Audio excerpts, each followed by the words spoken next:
Before we get going today, we wanted to let you know that we've teamed up with Booking.com so that you can save $40 off your next hotel booking. This applies to anyone in any country. Find the link on the screen or in the description below and be sure to use it before May 31st, 2019 so that you don't miss out on this fantastic offer.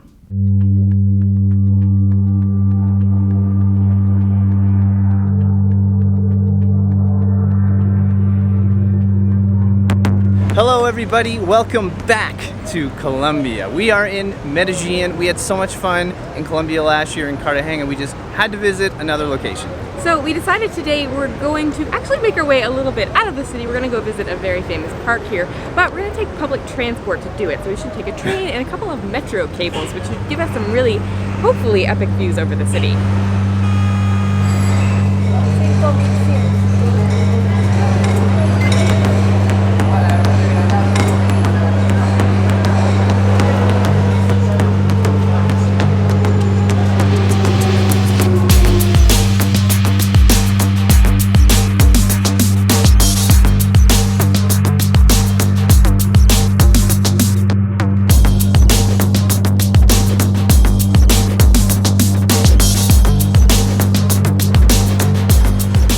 So the plan there was to show you a whole lot more B-roll on the metro. With that was hands down the busiest metro we've ever been on. And it's the midday, it's not even rush hour.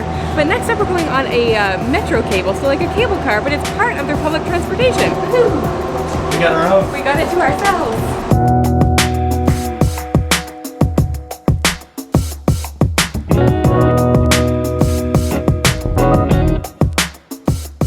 It does make a lot of sense that cable cars are part of their public transportation because this city is basically built in the mountains. I'd say the main part of the city is kind of like the valley portion, but like there's towns or like little communities all the way sweeping around on the mountains. And I had read that like bringing the cable cars into the public transportation was really a part of developing the city and getting people involved in the community, and so it's much easier now for them to reach the main part of the city.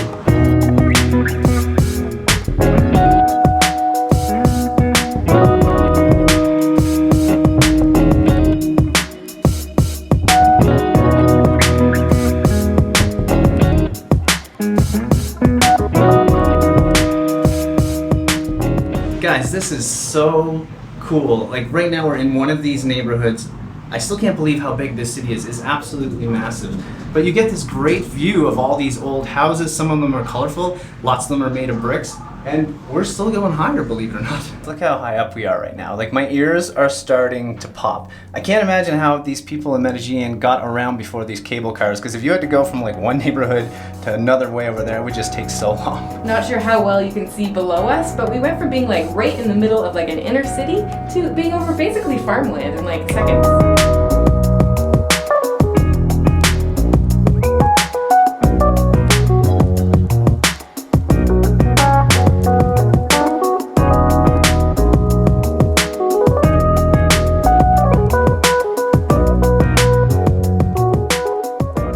So we made our way up to the top. We're a little confused and a little bit lost. We're going to figure that out. But while we're doing that, we got some facts for you.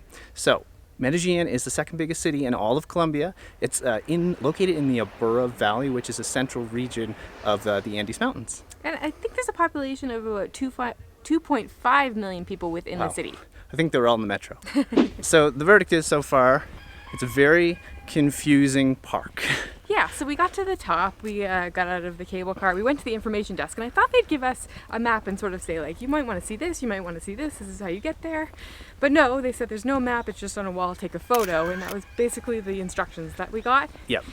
Not many people speak English, and that's to be expected. Yes. But yeah, we don't really know, maybe we should have made a plan and decided what we were looking for in advance. It's too bad there wasn't more signs in general. That would be good. So you guys are probably saying to yourselves, why did these idiots not get a guide? We probably should have. It's just every once in a while when you do a guided tour or that kind of thing, people sometimes don't react well to being on camera. We have had situations where we've had to just like give up and stop filming because it just wasn't working. So we try to opt out of that when we can. Maybe this was a bad decision this time, but hard to say.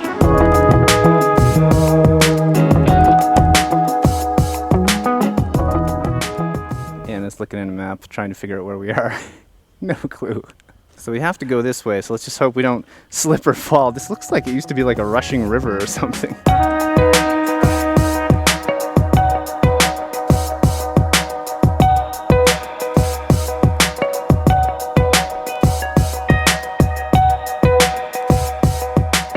Guys, we finally found the park area. There's like no cars here finally. Yeah, we didn't really know what we were actually looking for, but we're here at a little picnic park, wishing we actually brought a picnic. It's really quiet, really lovely here. There's a rushing river beside us, some trails, and a bridge. Yeah, let's go check it out.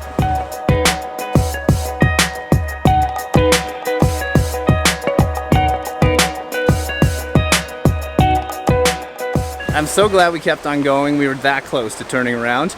This was totally worth it. Yeah, I know for a lot of people, like getting lost can be really, really frustrating and you don't know what you're doing or where you're going and you want to give up. But usually you end up with the best stories and often you come across the best stuff in those situations. So if you are coming up here, make sure to bring a sweater. It can get a little cool. You're definitely going to want some bug spray as well, but we cannot say enough about how quiet it is up here. It's so amazingly beautiful. It's lush, it's very tranquil, and it's just such a nice escape from the city. And speaking of the city, we're actually going to head back in now and pick this up tomorrow. We're going to be checking out some graffiti. Can't wait. Welcome back to another day. We are now back in the city. We're on the west side of Medellin this time, and we're going on a walking tour. Yeah, a graffiti walking tour, and I think we'll hear a little bit about this area that we're in, the history and all that stuff, so it's really exciting.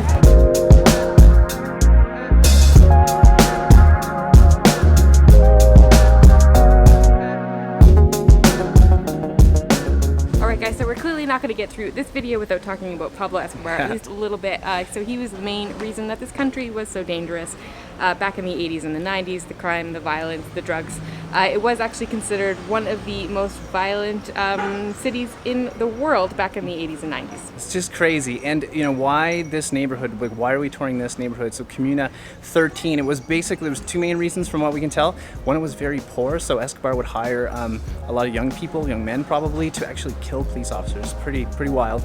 And the location of where this community is at, with the mountains behind it, it was basically hard for, I guess, law enforcement to get to those mountains, but it was easy on the other side of the mountains to get drugs into the community. It's fascinating.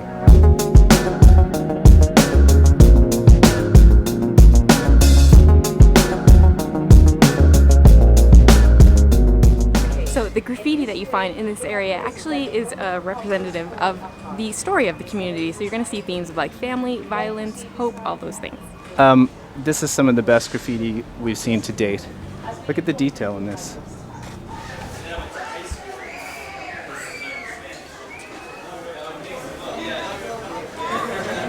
We're actually going up escalators. This is part of the way to get around. We're not in a mall or something. Like, this is just outside, it's part of the community, a way to avoid taking stairs. That's so cool. I'm gonna fall.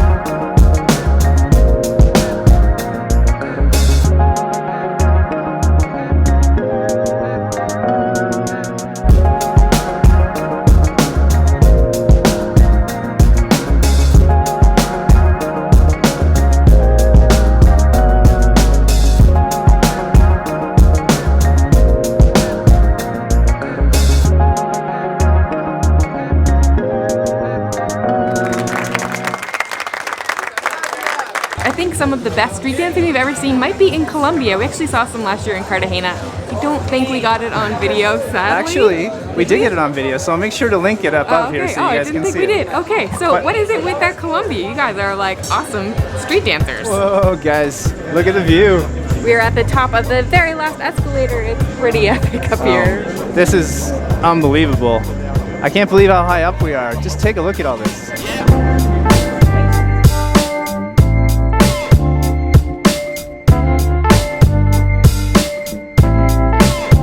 So let's talk about when the city turned around. It was the early 2000s, about 15 years ago, and now it is considered very safe. In fact, it's one of the go-to destinations for tourists in South America. Yeah, so in the early 2000s is when the government really started to put money into developing the communities, specifically this one, but all of them in general.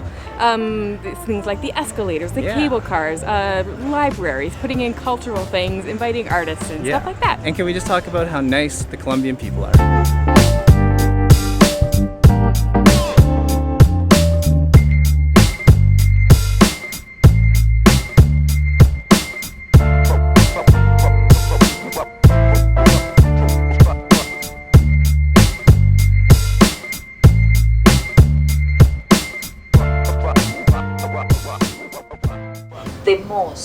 the most transformation in Comuna 13, you are here. You are the good transformation because you are my voice in other places. And when the people ask you about tu Comuna 13, oh, you will have good answer. Oh, the escalators, amazing. Beautiful paintings on the wall. The guy, she was a little crazy. Wow, these last couple of days were amazing. What a way to kick off our time here back in Colombia. The park was exceptional, and the whole views, like the cable cars going up there, Totally worth it. Unbelievable. Yeah, And then yeah. we got to see this area, Comuna 13, and all the graffiti, and just hearing about the stories. It's been spectacular, right? It has, and it's really hard to film a walking Yeah. tour because we clearly want to listen at the same time, but try to tell a little bit of the story to you, but not too much of it. Because that's one thing. If you're coming to Medellin, you definitely need to do this walking tour. Yep. It is free, and the people that do the tour are actually from the community, so they're very, very passionate about it. They grew up here. They have Yeah. like the horror stories of growing up here and how it's changed. And that's Yeah. really the story of Medellin, is like coming out of something really awful and turning it into something really, really amazing. I think what most of you guys and most everybody thinks of right away is the narco situation in Pablo Escobar. That's not the story at all about this country. The story is how it came back. The people here and how they fought back and how they got their country back and how they got Medellin, one of the most dangerous cities in the world, back. It's so touching. I almost shed a tear when we were listening to this, to our guide talk about it, because like Anna said, she is from the area, and it's just, it's an unbelievable story. And now they're just doing so much with, again, all the graffiti, bringing in artists and the escalator and public transportation. It's such a safe place, and it's just, you guys need to visit this place. Put Yeah. Colombia on your travel radar. So now, if you're new around here, I'm Trevor, this is Anna, we are the Delightful Travelers. Make sure to hit the subscribe button and that little bell that notifies you about new videos. If you got this far, you should hit the like button because you probably like the video, and leave a comment because it's the only way we know if you're watching.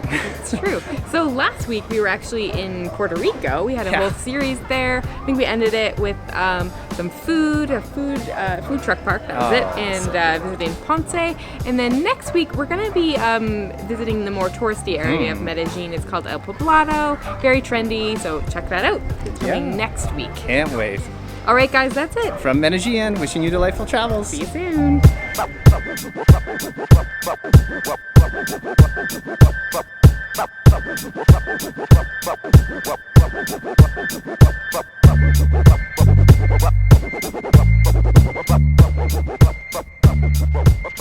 Prime.